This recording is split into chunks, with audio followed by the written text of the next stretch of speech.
नमस्कार, मी आशिमा मित्तल, जिल्हाधिकारी जालना। एक खूप महत्त्वाचा जे विषय आहे त्याच्यावरती मी आज आपल्यासोबत बोलू इच्छिते।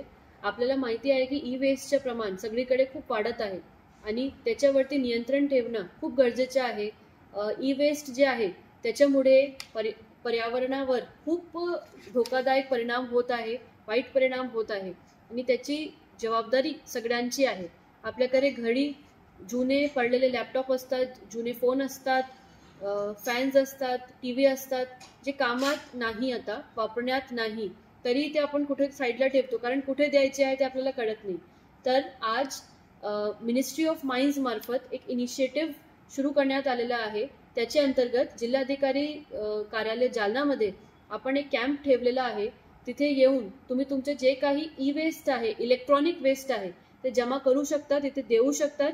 एक कंपनी आहे ते बायबॅक करत आहे, काही गोष्टीसाठी तुम्हाला थोडीफार त्याच्यासाठी जे काही निधी आहे ते पण मिळणार आहे। तर मी सगळ्यांना आवाहन करू इच्छिते की आपल्याकडे जेवढा ई वेस्ट आहे ते घरातून काढा आणि ते सायंटिफिक डिस्पोजल करण्यासाठी आपल्या घरी फ्री करण्यासाठी आपण इथे येऊन ते ई वेस्ट जमा करा आणि हे जे ड्राईव्ह आहे हे यशस्वी आपण करूया। धन्यवाद।